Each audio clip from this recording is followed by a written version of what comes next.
You're in the hands of an adolescent. It's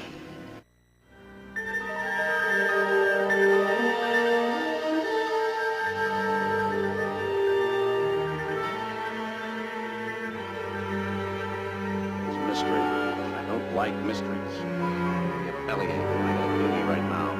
Aye, sir.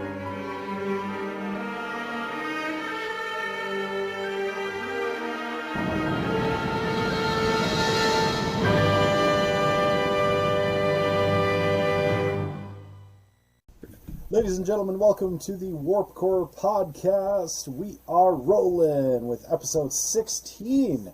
Joining me, as always, is Lord Uther, and today we have Ted Stryker in the room. Welcome, Ted Stryker.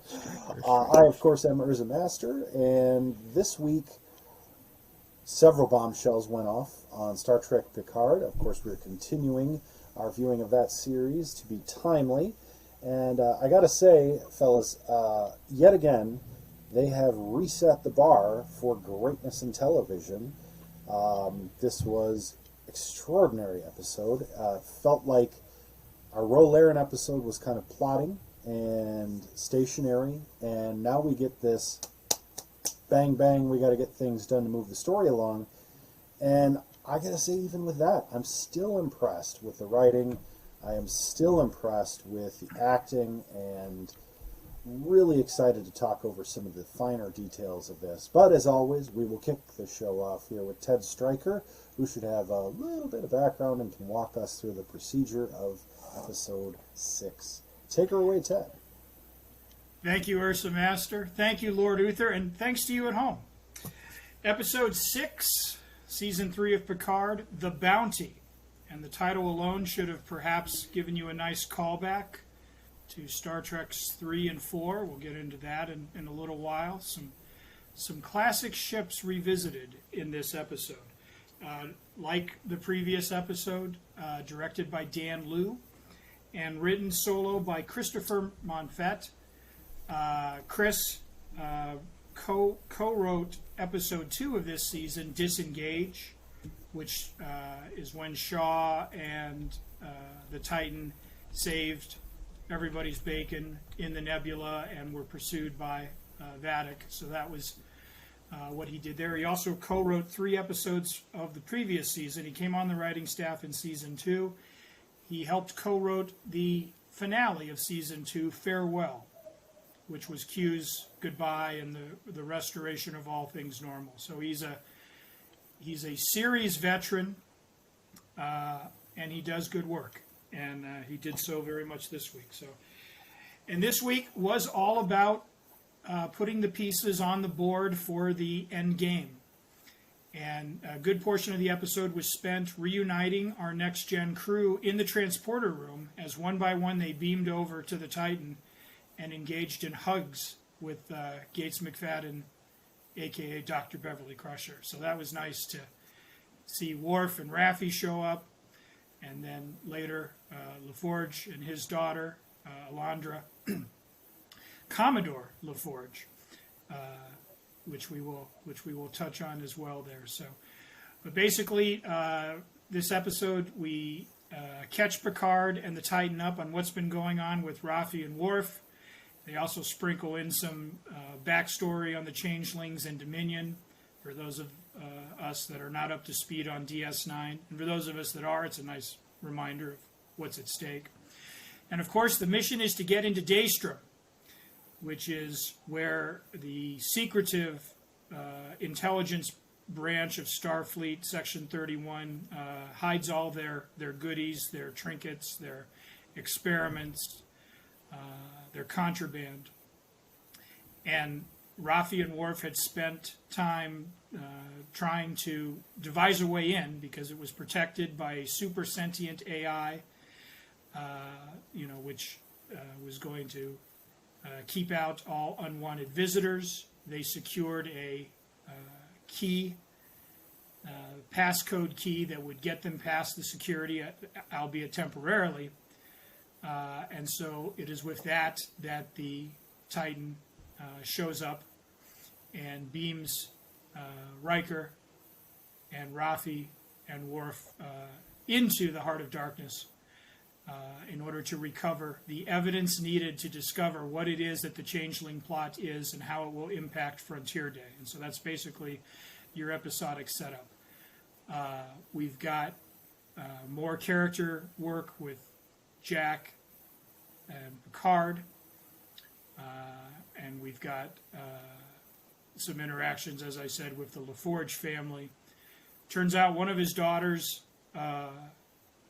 serves with him and is the do-gooder, and then the black sheep of the family has gone off to Starfleet, and she doesn't want to fix things, she wants to fly them, as she tells her.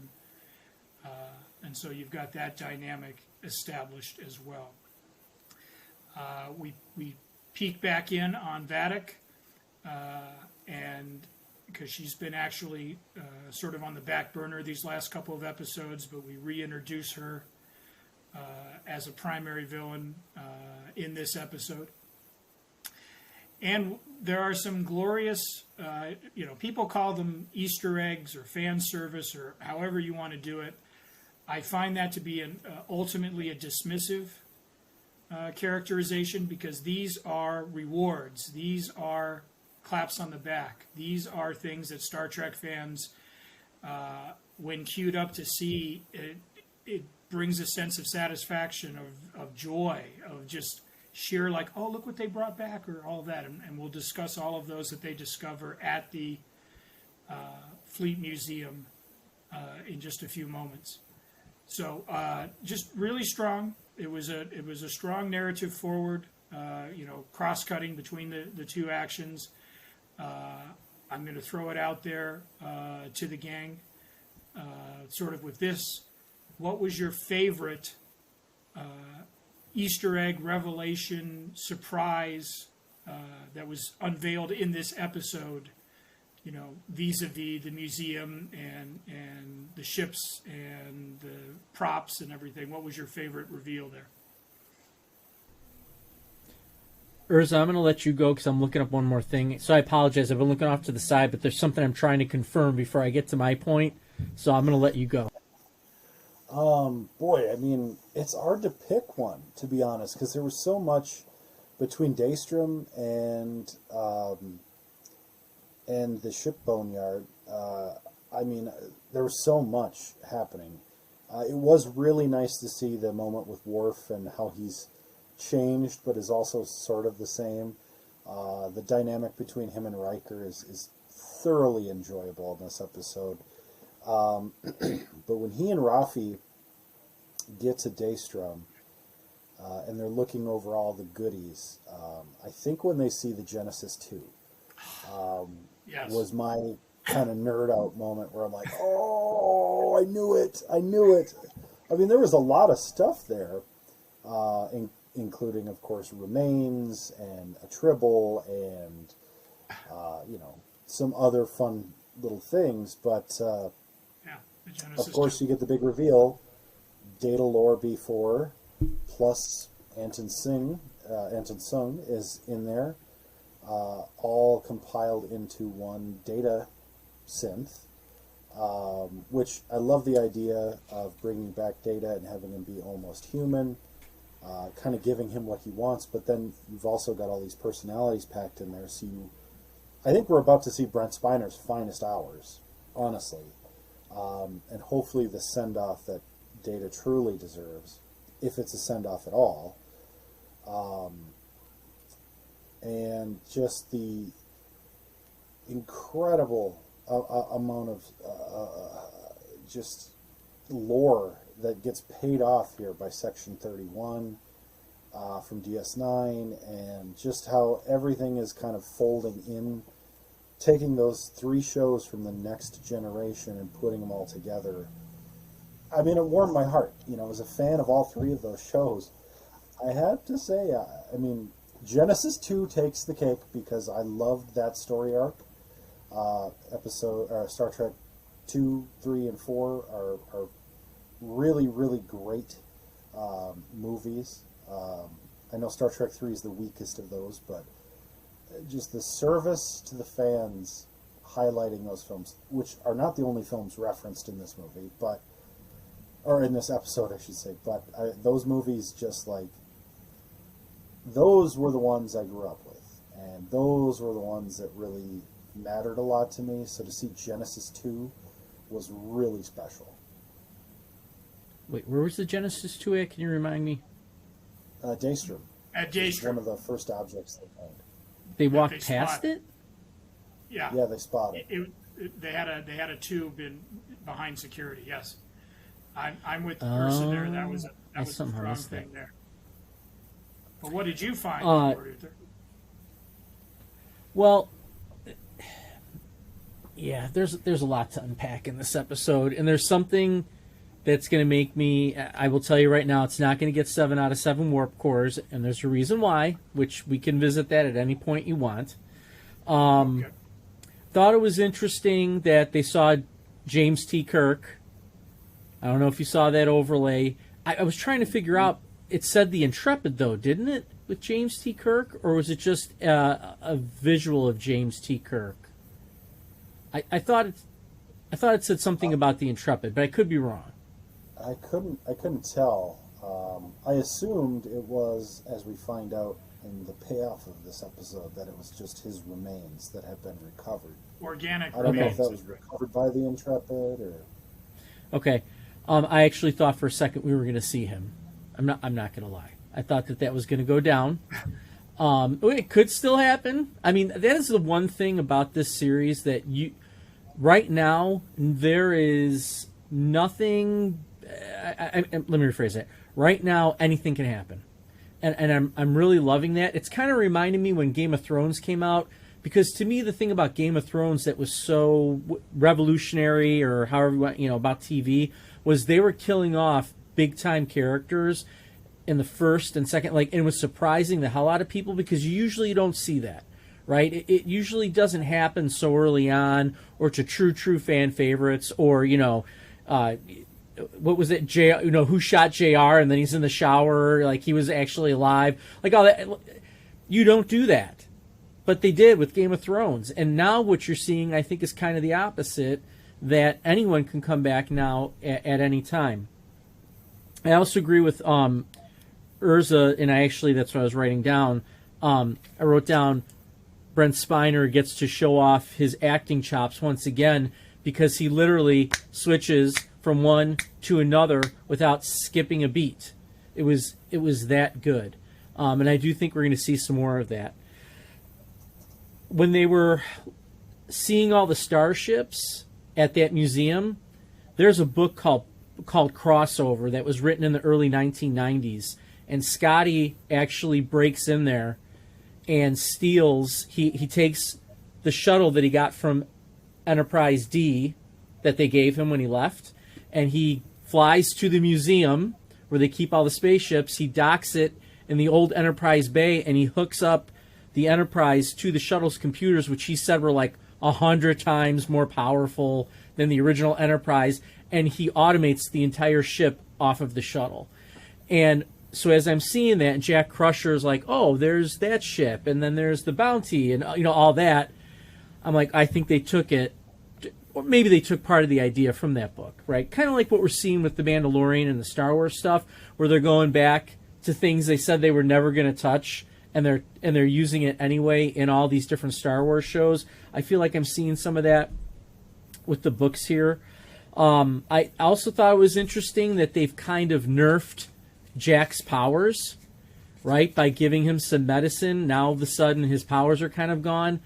I like that personally, because he was able to show off his intellect in this episode. I'd rather see that than see him, Haikiba, and like jumping all around and stuff. That's a Mystery Science Theater reference. And thank you. Thank you. So I'd rather see him using his noggin. I like that he's fallen in love with. I think he's falling in love with one of the LaForge girls. I also liked. I just tell me when to stop, because I'm going to keep talking. I also liked Geordi pulling the typical dad thing, because I did that with my daughter today, because I found out she has a crush on somebody. Oh dear. Stay away from my daughter, and so it's funny because I wound up saying that today to my daughter, like, keep that boy away from you, kind of thing. typical dad reaction, right? The old man. Yeah, right. Yeah, exactly. Watch out. So, again, a lot of great things in this episode. I think that is Troy that's captured. I liked how they had Riker's nose broken. I don't know if you saw that at one point, but like his nose was off to the side. I thought that was kind of brutal. But again, perfect for the show. The stealing of the cloaking device, just like from the original series, and they're using it to their advantage. I like that as well. Shaw's very likable in this episode for me again. Again, masterful writing, right? Love him, hate him, love him, hate him, and that's I want to continue to see that. So I just rambled on for a little while, but too bad. I'll bring up. I like all your points. Go ahead. I just want to cut in because when it comes to Jack Crusher and sowing the seeds of romance, I'm getting very hot flashes of James T. Kirk. Yes, Gary. Because it seems like there's about 8 different people he could lay the pipe with, and I'm like, lay the pipe, lay the Of pipe. course you are, Mario. I am waiting for that 7 and 9 Jack Crusher hookup because I was feeling that real strong on the bridge when they were having their moment. That being said, I think it's probably more likely it's a LaForge girl, but Yeah. Sydney. never seen it. Right. He likes the runaway rogue LaForge girl. All right. Lots to bounce off of there from Uther, starting with Brett Spiner. So it appears that we're going to have, at best, a schizophrenic android that will jump in and out of personalities, although I expect that Lore will be sort of more the alpha dominant one. We might get glimpses of the others, but I think Lore is probably going to be driving the action forward. But then I put this out there. Consider how Data was approached in season 1, sort of a dreamlike character trapped in sort of a matrix that Picard frees, and we get that sort of closure from Nemesis. We talked about that in a prior episode. So I question, like, is that more how you would have wanted to see this character perhaps, go gracefully into the night? Are you now more excited that he is wrestling with control with, this possibility of an older, less gold, aged up? I mean, which version of Data that the writers and the producers have now presented us with, or do you feel like, oh, that's the way I think they should be going, or do you think that they already nailed this in season 1 with how that came across? I throw it to you, Ursa. It's tough because it's like they even bring it up. I've seen Data die twice, but I think, and they kind of hinted at it in this episode, that this may be Data in the long run, but it's more than just Data. It's a compendium of all of Dr. Sung's research. It's a new birth per se of synthetic life that combines all of these personalities. And yeah, it'll be probably schizoid for a little bit, but I think we're going to see one personality, probably Data's, essentially win out, but then get to adapt all of the features of the other 3 into the most human synth that they could produce. Wow. Because you'll have Lore's emotions, you'll have B4's innocence, you'll have Data's knowledge and experience, and then you'll have the scientific mind of a Dr. Sung behind it. And I feel like I always like to look through the lens of why Brent Spiner agreed to do something like this, because he would definitely have turned it down if it didn't do 2 things. It has to do justice to the character, and it has to be interesting to act. And I think we've talked about it before, that Brent Spiner has a very high level of integrity when it comes to what acting jobs he actually does. It has to be a project he cares about, but also a project that challenges him to act in some new way or in some unique form that you just don't see. And I think no matter what you're looking at in his career, there's a laundry list of options to choose from, and they're all brilliant. And here again, in one series, we're talking several characters that are like top 5 characters or top 10 characters across the board for him. So I think it's not necessarily Data we're seeing. It's a new character that happens to incorporate all of these old ones in this old man looking synth outfit. I find it very exciting, but at the same time, I don't feel that it takes away from the send-off we gave Data in season 1 or the send-off in Nemesis. I think both of those are somehow preserved. Again, it's the brilliant writing of this show that does it. I was just about to say, you can do that because of the writing. I mean, that's why you can kill him twice and bring him and resurrect him one more time, because the writing is that good. It's not this shitty Star Wars writing. Sorry, Star Wars fans, because the last 3 sucked. Yeah. Not true. Not true. I like Force Awakens. That's completely untrue. Go ahead there, Striker. The dude, don't. Circling back to my favorite. I can't do this I can't do this podcast with you anymore. I'm kidding. Go ahead, Ted.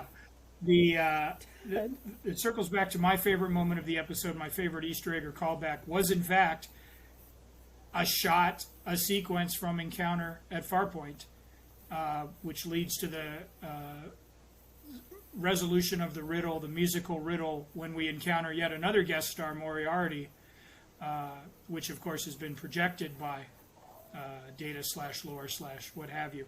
But to suddenly see a very clean-shaven, very 1987 Will Riker, and you know the moment, the second you see it, what's going to happen, and the slight build in the music, as Riker is naming musical notes and figuring out the puzzle, and then Data's marvelous. That to me, I mean, again, call it fan service, call it what you will, but here we actually interrupt the action ever so briefly to bring it all the way back full circle to the pilot episode, and that context, you'll never see that scene again without flashing forward ahead to, oh yeah, they're going to revisit that in Picard. And so it gives it a whole new texture and conceptualization there. So I think they've tried this throughout this entire 3-season run. They've tried to find ways to, again, keep Brett Spiner into it. I think the least successful iteration for me was sort of more of a two-dimensional 21st century villain that we saw in season 2, keeping Corey locked up. I agree.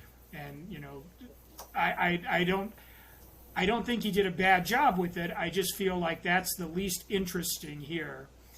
And then again, we had sort of a noble farewell to him in season 1. But this one, as Ursa Master suggests, allows for some nice dramatic possibilities, particularly if lore ends up in some way impeding or, throwing yet even more obstacles. It's not as if they don't have enough to contend with, but if he starts to misbehave, then that could also deliver some late season jolts there. So yes, we shouldn't overlook Moriarty, even though he was basically just used as a ruse to get to Data. And I think we're talking about the writing. They're looking for this evidence. They're looking for a manifest. They're looking for a MacGuffin that was, taken from Daystrom. The MacGuffin turns out to be Jean-Luc Picard's organic remains, and what the changelings and Vadic want with all of that, of course, still remains to be seen. Obviously, with the Jack Crusher DNA. They're cooking something up, if you will. But that's what it was that when the portal weapon was just a ruse to really get their hands on this, that's obviously makes the stakes more personal and so forth. I was a little unsure last week with the whole Jason Bourne. Suddenly I've got spy abilities and can snap necks and fire a phaser without even blinking. And then they sort of, they leave open the possibility, well, he's just got the same genetic disorder that you have, and it just causes all these hallucinations. That's not really what's going on here, and I'm sure we'll revisit that in the next episodes there. the hallucinations and all of that is too specific. It can't be washed away with simply a neurological condition. So they just sort of pushed it aside for this episode, but we're going to probably put that back on the front stove here in the coming weeks to come. The Geordie, the father. I think it's. Go ahead. Sorry. Go ahead, Ursa. I didn't mean to overtalk you there. Oh, it's okay. No, it's okay. I just think it's prudent. Yeah, it's prudent to mention Moriarty just quickly because Say it. it might be the one issue I have with this episode. Yep. Because I was really looking forward to an encounter with Moriarty of more substance, which, again, let's not take anything off the table. They very well may have Moriarty, play a larger role later. I doubt it. I imagine this is probably all we see of Moriarty, but it would have been nice to have some kind of, I don't know, storyline there. Like maybe the AI was Moriarty, rather than Data sort of passively working over the system. That to me would have been more interesting and would have made more sense for Section 31, I think, if they would have found a way to co-opt him to be like, hey, why don't you guard this? This can be your personal playland because it's not staffed. And then you just, if it's intruders without the right passcodes, you get to fuck with them. I think that would have played right into Moriarty in a super way that would have actually given him a chance to shine because I think he's a brilliant actor. The other side of that is I think it would have been a little bit easier of an out for Will Riker and Worf to just walk up into Daystrom and be like, oh, Moriarty, it's us. You know us. We need to get to wherever this or we need this information. So I get why they did it. But at the same time, it's one of those where it's like, a little more matter and less art. Because that was one of the selling points of this season, I felt a little let down. Now, I won't say that it was a complete letdown, because I think it was still really cool, and also pretty well done for what it was. And I think it was, again, a victim of time. You can't feature every big money player all the time throughout every episode. You have to split it up and give it a little bit of some stage time and some stage effect. But boy, how well was that whole sequence executed? I mean, for a group of old farts in a room, I was very, very impressed because it can't be easy to act out those scenes at their ages. Right. Yeah, I agree. Right. And Go ahead, Stryker. Go ahead. No. Oh, I was just going to say that the Geordie, the Geordie LaForge, he's always been the engineer, and he's always been taking orders with Picard. And we've got glimpses in the motion pictures where his sight was restored in Insurrection, and I mean we've had little moments. This was LeVar Burton in just 52 short minutes to really put a new coat of paint on that character as someone who, again, in his 20s and 30s would have recklessly followed the crew of the Enterprise D, all the way into the Maelstrom and back, but now is, somewhat paralyzed by the notion that he's a father, and it's not just his life that they're putting on risk. It's his daughter's, and I mean, Jean-Luc Picard can argue the galaxy needs us, but again, when you're a parent, it all boils down to those immediate ties, that immediate sense of protection, and the galaxy is just, I mean, it's an abstract concept. We're saving millions, when in fact, really, what is the people, that you tucked in at night when they were small children and read them stories.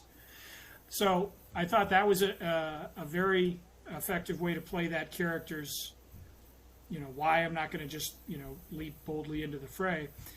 And that scene with him and Patrick Stewart is interesting because I felt like the power balance between them, even though, Picard outranks him and he's older, I felt like it was Geordi who was basically in charge, telling off Jean-Luc. Oh, yeah. Every time it's a galaxy thing, Jean-Luc. I mean, I can't, you're breaking the rules here. I mean, and we've seen that with Shaw, and we've seen that with other characters trying to put him in his place, but it sort of meant more from sort of a junior crewman to now be in a position to tell Jean-Luc, you can't snap your fingers, and I'm just going to, risk everything, my career, my family, and everything on this mission, even when the stakes as presented are fairly high. I mean, I'm sure Geordi understands, what could be at risk here with the, Starfleet compromised and the changelings plotting something dastardly. But again, it's that human core, and I think you were touching on it, Lord Uther, especially. There's just I felt that if you're going to write a character and you're only going to give him a few beats to shine, I thought they maximized Geordi's. The rest of the season he can bark out orders from engineering. Get a subset routine in here fast, or we're gonna. I mean, that's fine. He can do exposition and he can do all the tech talk and all of that. But to give him a moment on stage where he gets to, be three-dimensional, I think this episode captured very well. Well, and he's showing off his acting chops, too. I mean, I think we're seeing a lot of that this season. And here's the other thing that just came to mind while you were saying that. They are breaking the fourth wall so well. You already died twice, but we're cool with it, right? I mean, like, we're perfectly fine with that. You've saved the galaxy so many times. We're fine with hearing all that. Where I think if it was written any differently, or dare I say even acted differently, you'd be like, give me a little more cheese for this cheese ball because this is cheesy. And it's both. I think this is one of the times that you're seeing writing and acting that are on such a level. It's like listening to a perfectly conducted symphony where everyone's playing in tune, the conductor's conducting, and everyone's just they're nailing all the different pieces, they're following along. It's playing out perfectly. But so I'm going to throw a curveball at both of you. Here's the problem, in my opinion, with how well it's being written and acted. I don't know if I want another season. I don't know if I want it to end. I'm sorry, I don't know if I want it to keep going. I think I might want it to end on this. It might be that good that I don't want to see them again, or maybe we do a Scotty, Dr. McCoy thing where they drop in at some point a little bit somewhere, but we've got a new crew, we've got a new story. Even if it's Shaw and Seven, I think I could even live with that. But I don't know if I want these guys to keep going. If it plays out the way we think it's going to play out, possibly, should this be the end? Is it that good? Yeah, That's a great. You bet it's a great question. I know it is, and I want to hear your great answers. I think that I came into this season with this idea that this was going to be undiscovered country, and there's nothing that's happened that would disabuse me of that notion of them, proverbially flying off into the sunset together, with, as you say, a potential cameo or guest appearance in something future. Terry Matalas, executive producer, I think he's showing us why it's nice to not have so many cooks in the kitchen, because he was the sole showrunner for this season 3. Although it takes a village to make these things, the writers, the editors, everybody. When you have a voice who's guiding the narrative, who is keeping directors on schedule, and all of that, and freeing up the directors to get these performances from your cast, I mean, that does say something. And I think sometimes, maybe this show, maybe other shows we've all enjoyed, when you get too many executive producers and showrunners and co-showrunners and people get fired and replaced, it's going to show up in the work product no matter how well you try to, grease the skids. And so I think what we have here are people who want to be on set. When you want, when you want to be on set, when you want to do your best work, I think this is an example. This is why every week we feel like they're raising the bar, because again, it's sort of in a singular hands there. Anyway, Terry Metalis has said that. Wait. But that's why I'm. Go ahead. That's why I said Twin Peaks, because that was a problem with Twin Peaks in season 2. Was right? Lynch and Mark Frost, didn't they step away at some point, and other people were stepping in? I mean, that was a problem. I didn't mind. I didn't mind what they were doing, and that's another podcast that we can have that out. Oh my God! How could you even say that with the storyline with James? It was one of the worst storylines in the history of television, and I'm not even playing that up right now, dude. That was awful. Oh no! Or that love song they sing too. Pencil this down. We've got a Twin Peaks podcast cooking right here. And I also think this plays into The Mandalorian with what we kind of saw, because this week's episode was great. I didn't really mind the episode before that where they were kind of exploring that other side with the Doctor, but it keeps speaking to what you're saying. I'm actually backing what you're saying here. I'm not. That no, I get. If someone's doing it right, freaking let them do it right, because this is when you get excellent TV. I mean, this is when you get TV that you say, I'm never gonna forget it. It's gonna be. Not only am I never gonna forget it, I want it to be canon in the universe. This is This is a pivotal time. I think that's what's so.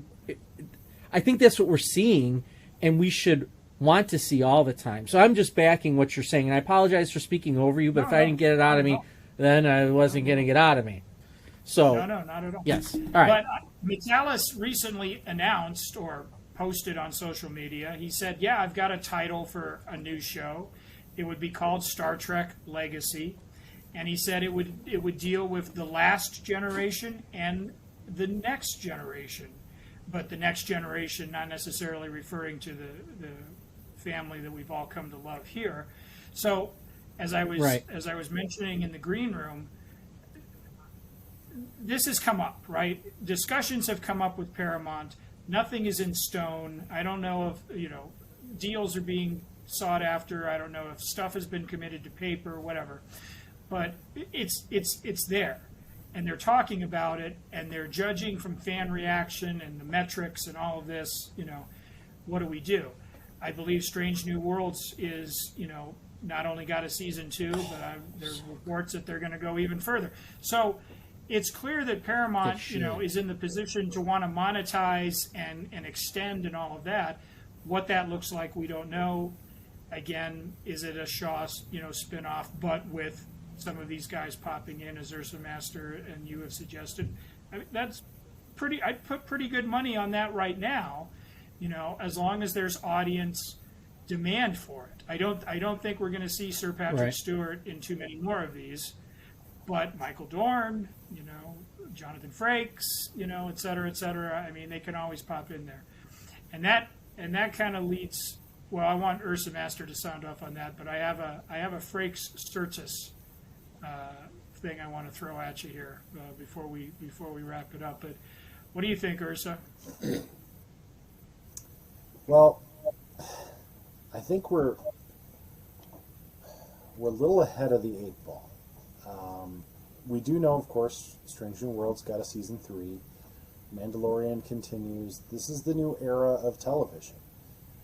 And the nice thing about it is the schedule is not so demanding. They can do 10-episode seasons, where some of these, let's say, more seasoned vets, older actors, to be blunt, can see their careers continue well after where generations ago they would have retired.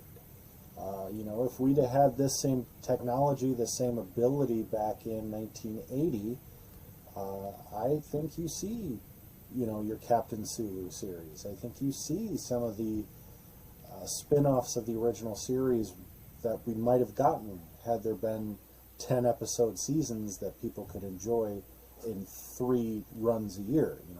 TOS Gen 2, Next Generation Gen 2, Strange New Worlds, 30 episodes a year, but it's 3 different shows.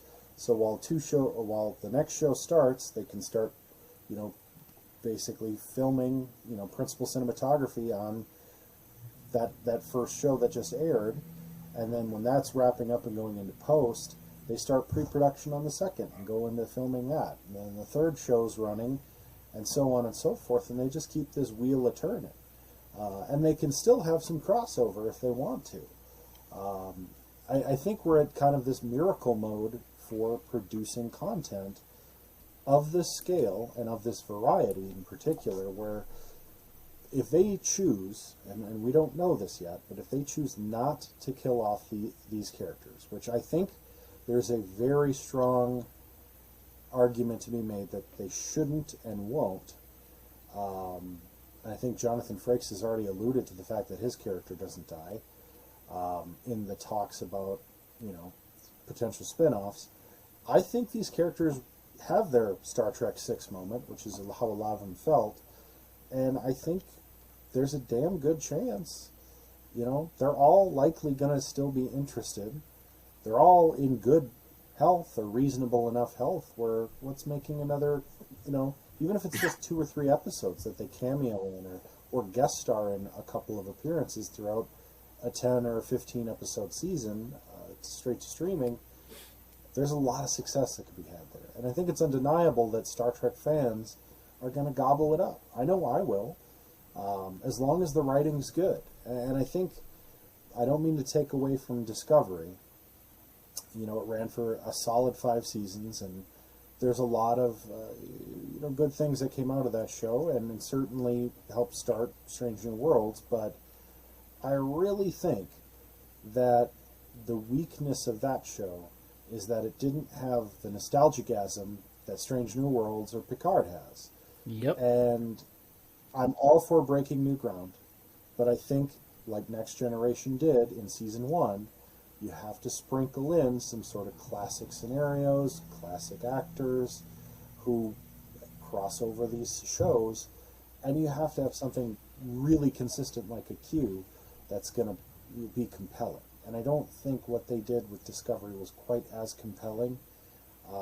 Now, I'm not going back on my original statement saying that they should do a 48-episode brand new Star Trek show that does what Next Generation did so well and explores. And I still think it should go out on free over-the-air television. I'm absolutely married to that. I think there are a lot of people out there who either can't afford streaming or would feel very refreshed to see another free television show that, they have to wait every week to see it, but that's a novelty these days. And I think that novelty is only going to increase as these streaming, microtransaction-y type things grow. Sticking with my guns there. But that being said, I'd love to see it. Honestly, I don't even care what it is. I'd love to see Terry Matalas get more Star Trek under his belt. I would love to see a movie. Well, and I think the other great thing about a 10-episode season is that I think you get the best writing with that. There's no filler. I mean, I think that's what we're seeing here, right? You're able to just punch out these excellent scripts. They are condensed, right? I mean, we're getting a lot of information in 50-some minutes. And to your point about having to wait a week, I get up Wednesday morning. Well, I typically get up at like about 5 a.m. anyway. But I grab my coffee and I sit down and I watch Picard right away.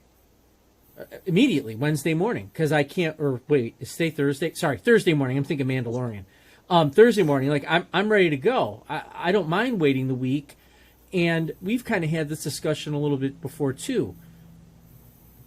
I think it's better to do it this way than to consume it all at once, because you get discussion like our excellent podcast that you're listening to right now. And it's that water cooler talk, and it's the Facebook discussions.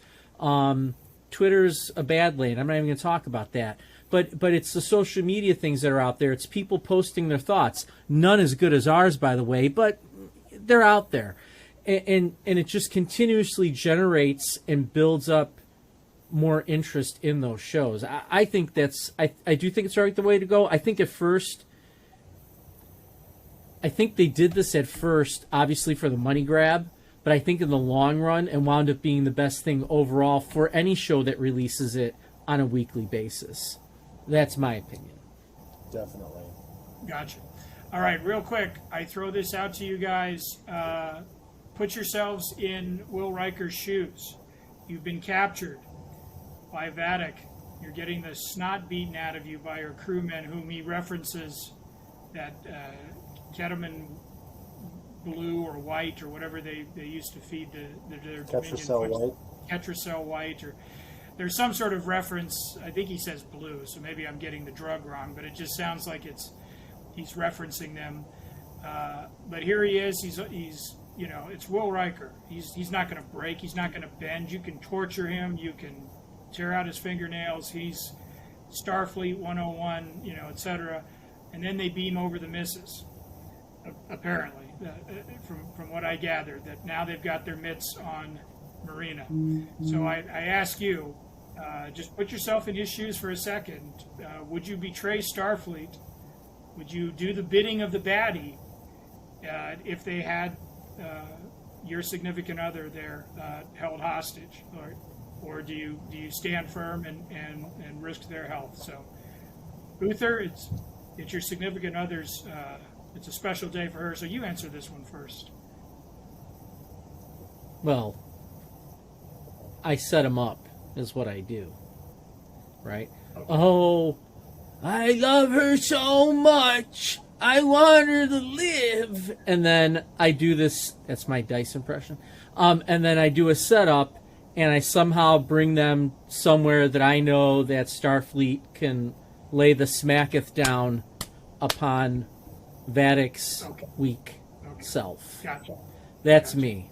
And but in the long run, I gotta put Starfleet first if it really came down to that. I would try and set him up somehow. That's just me, thinking outside the proverbial box.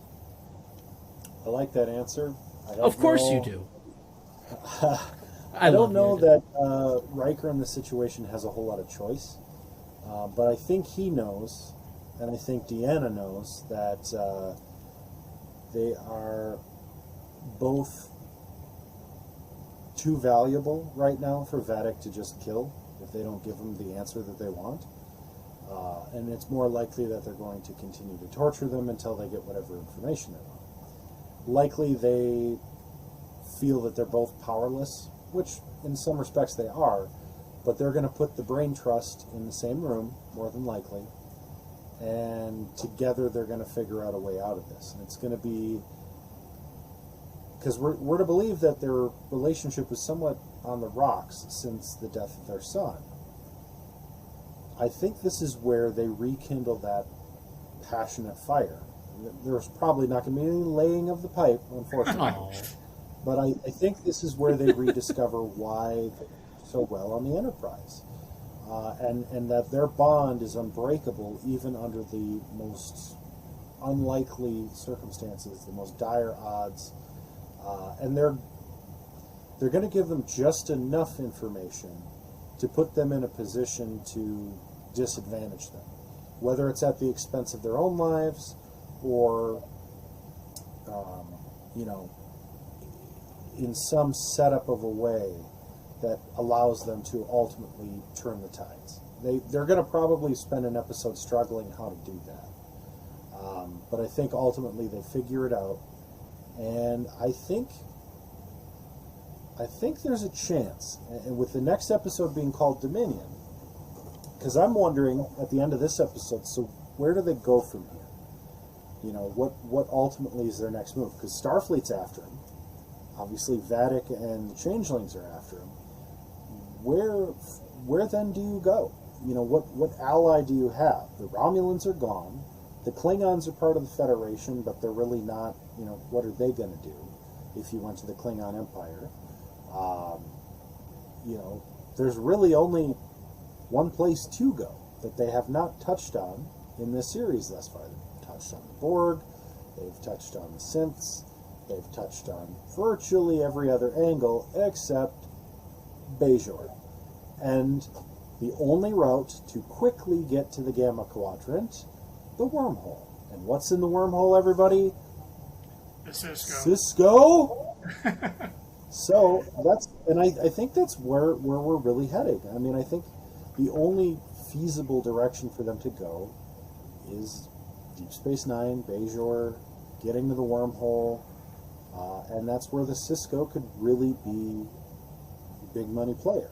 Maybe not right away, but you know, as the gods themselves see what's happening, this is their turn to shine.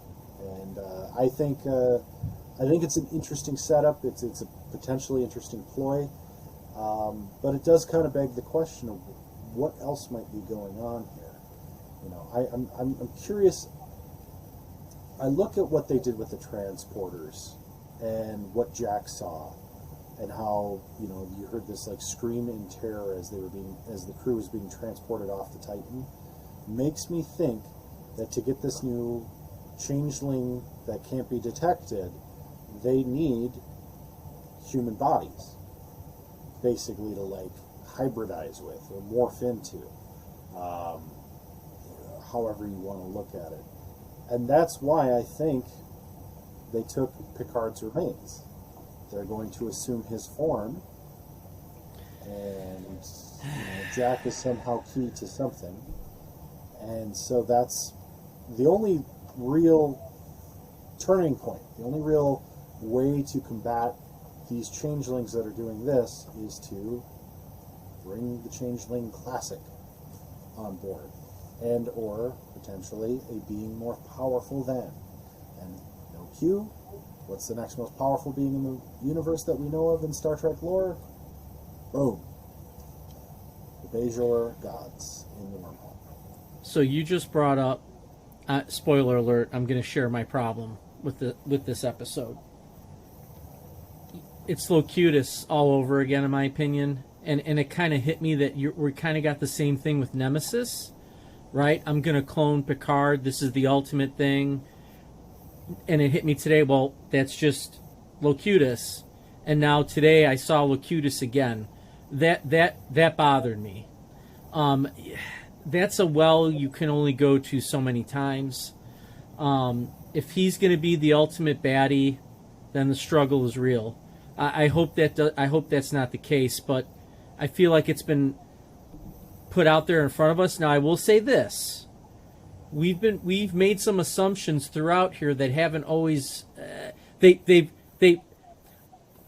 I keep saying, like, I'm thinking they're throwing a curveball and it's really a slider, right? Like they're changing it up.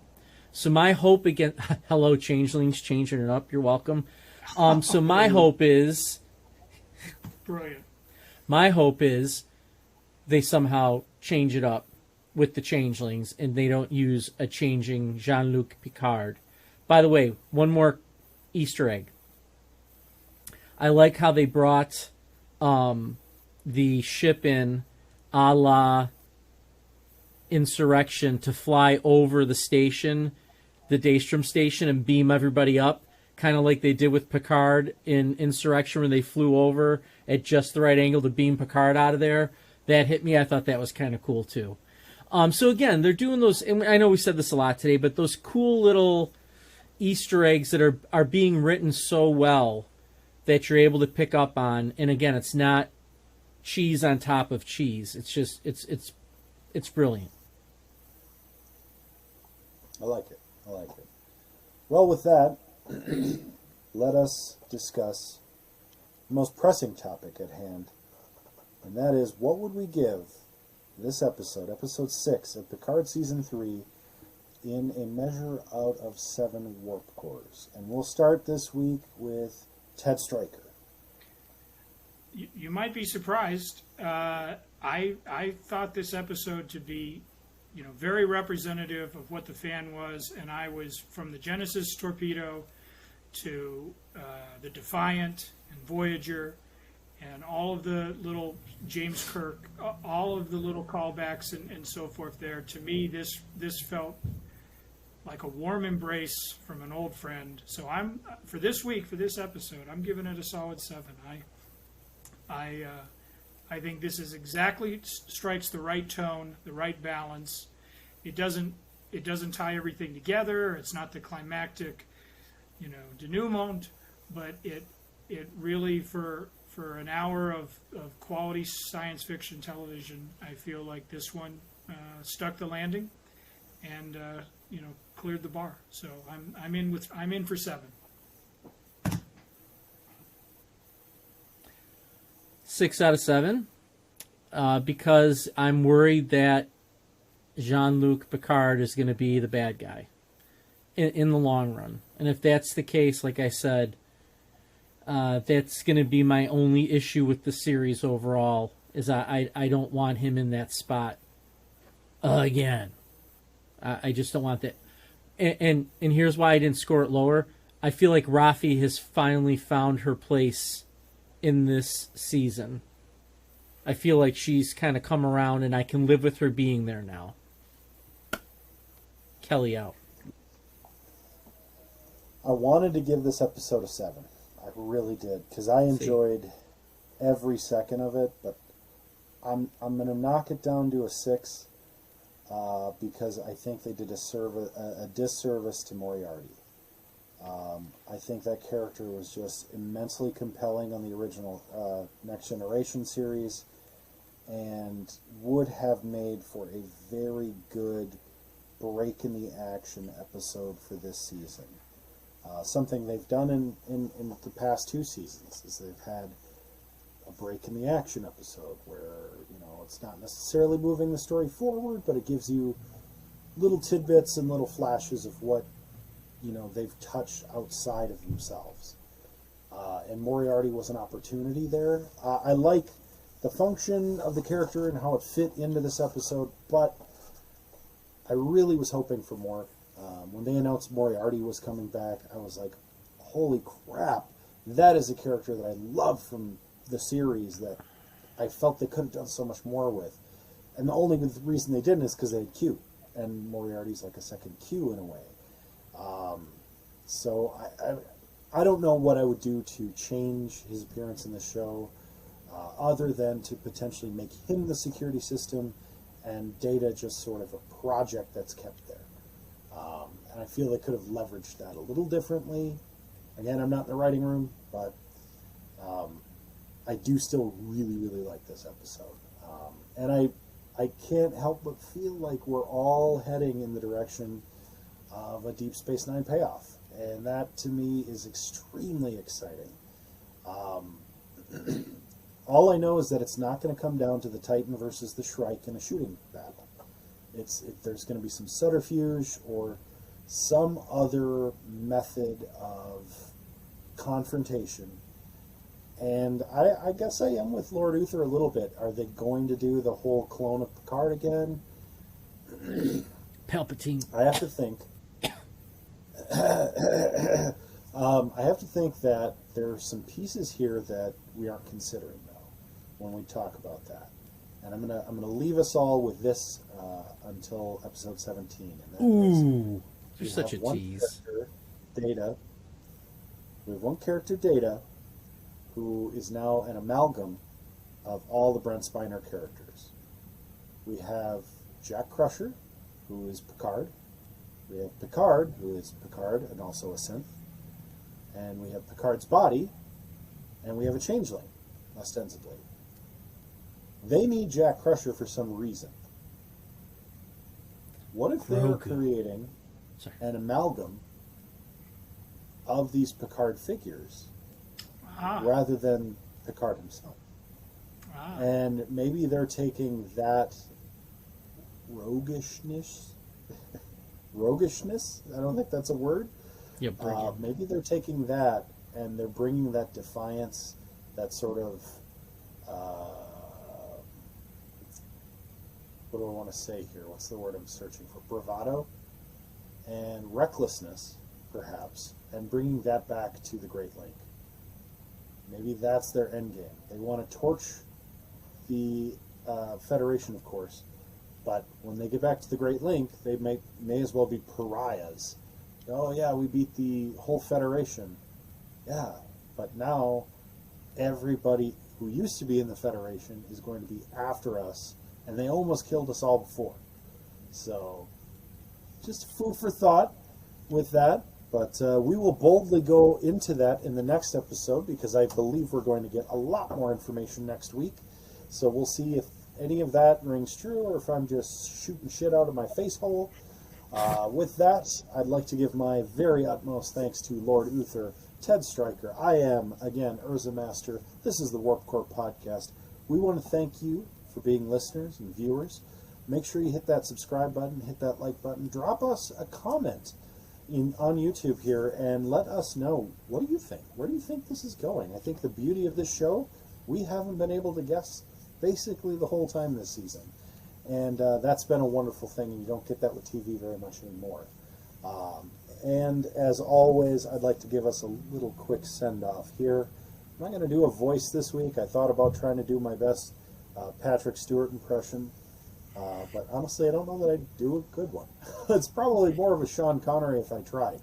So let us boldly go to the next episode of the Warp Core Podcast, episode 17.